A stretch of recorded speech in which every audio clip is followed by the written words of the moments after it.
Yo, what's up, everybody? We got to talk about X, man. Remember the good old days when Twitter was just about cat videos and people arguing about the Oxford comma? Yeah, me neither. Things have gotten real fast. Platforms like X have found themselves at the center of debates over censorship and freedom of expression. We're talking about accounts getting banned. Think of social media like a giant virtual town square. But what happens when the government starts dictating who gets to speak in this square and what they're allowed to say? That's the dilemma we're facing, and it's getting messy. In countries like Turkey and India, the stakes are particularly high. Governments have pressured these platforms to silence dissenting voices, often under the guise of maintaining public order.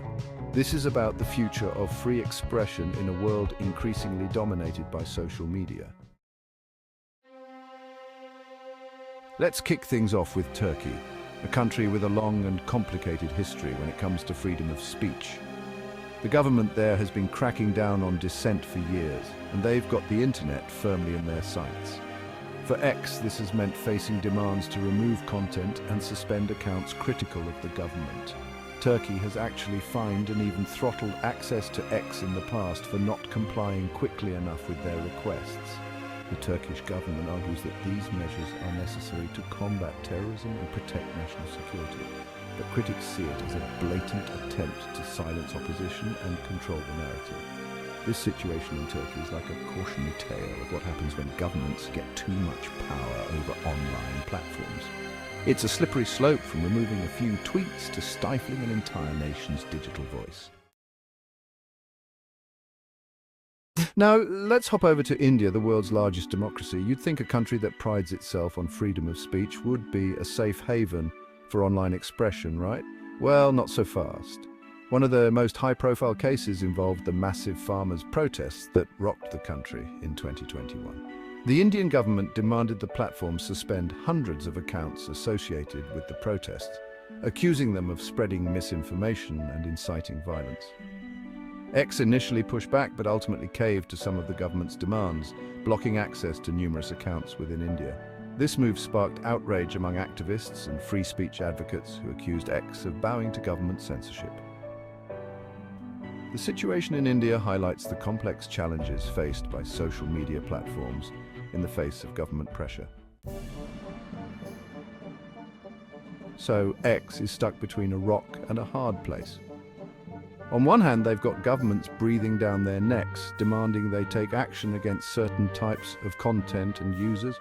On the other hand, they've got free speech advocates screaming bloody murder, accusing them of censorship and complicity in silencing dissent. Those who support X's actions argue that the platform has a responsibility to protect its users from harmful content. They point to the spread of misinformation, hate speech, and incitement to violence as serious threats that need to be addressed. But critics aren't buying it. They argue that X is too quick to cave to government pressure and that these actions set a dangerous precedent for online censorship. They worry that governments will use this as an excuse to silence any voice they disagree with, stifling dissent and eroding democratic values in the process. Where do you draw the line between protecting users and censoring speech? Who gets to decide what's harmful and what's not? These are questions that X, and indeed all social media platforms, are grappling with right now. A chorus of conflicting opinions. It's not just Twitter users and armchair activists weighing in on this debate. Experts from all walks of life are chiming in, offering their perspectives on X's actions and the broader implications for free speech. Political analysts are pointing to the chilling effect these actions could have on political discourse. Tech experts are raising concerns about the technical challenges of content moderation at scale. They argue that it's impossible for X to police every tweet and that relying on algorithms and automated systems is prone to errors and biases. Organizations like Amnesty International are sounding the alarm about the potential for human rights abuses. They argue that X's actions could be used to silence journalists, activists, and other human rights defenders who are critical of governments. As you can see, there's no shortage of opinions on this issue. Public outcry, a divided response to X's actions. So how's the public reacting to all this? Well, As you might expect, it's a mixed bag. Some people are praising X for taking action against what they see as dangerous and harmful content. Others are outraged, accusing X of censorship and bowing to government pressure. The hashtag #TwitterBan has been trending on and off, with users expressing a range of opinions. Some are using it to condemn X's actions, while others are using it to mock those who are outraged, accusing them of overreacting. It's clear that X's actions have struck a nerve, sparking a heated debate about the role of social media platforms in moderating online speech.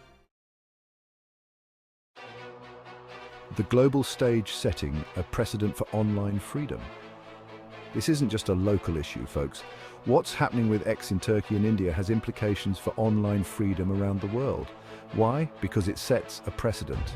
If governments see that they can pressure X into silencing their critics, they'll try the same tactics with other companies.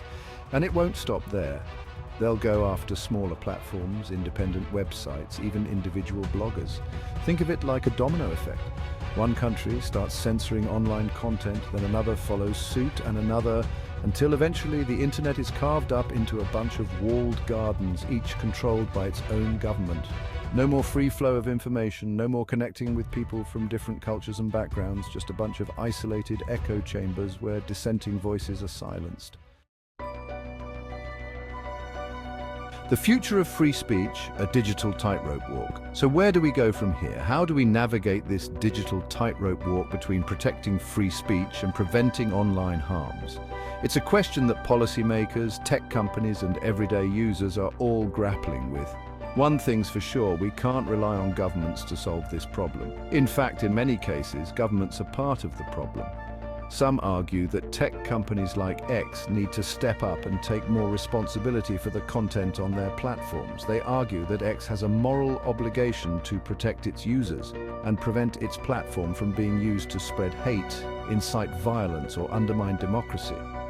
Others say that we need to focus on empowering users to navigate the online world safely and responsibly. They believe that by giving users the tools they need to think critically and make informed decisions, we can create a more resilient and informed online public sphere. The power of platforms. Responsibility and the public trust. Look, we got to be real. Social media platforms like X hold immense power. They've become the de facto public square, the place where we go to debate, discuss, and dissent. And with great power comes great responsibility, right? That's what Uncle Ben told Spider-Man, and it applies to tech giants too. The problem is, these platforms are businesses. Their primary goal is to make money, not to uphold democratic ideals. Governments represent a huge market for these companies, so it's tempting for them to cave to pressure and silence voices that might jeopardize their bottom line. But here's the thing. X's long-term success depends on maintaining the public's trust. If people believe that the platform is biased, censored, or beholden to special interests, they'll go elsewhere. Finding the balance, a call for transparency and dialogue. So what's the solution? How do we find the right balance between protecting free speech and preventing online harms? It's a complex issue with no easy answers, but here are a few ideas to get the conversation started. First, we need more transparency from social media platforms. When X makes a decision to remove content or ban a user, they need to be clear about why they took that action. What specific rules were violated? What evidence was considered? This transparency will help build trust and ensure that decisions are being made fairly and consistently. Second, we need more dialogue between tech companies, governments, and civil society. These stakeholders need to come together to develop clear guidelines for online content moderation that respect free speech while also addressing legitimate concerns about online harms. This won't be easy, but it's essential if we want to create a digital world that is both free and safe. Finally, we need to empower users to navigate the online world safely and responsibly. This means investing in digital literacy programs that teach people how to identify misinformation, spot online scams, and protect their privacy.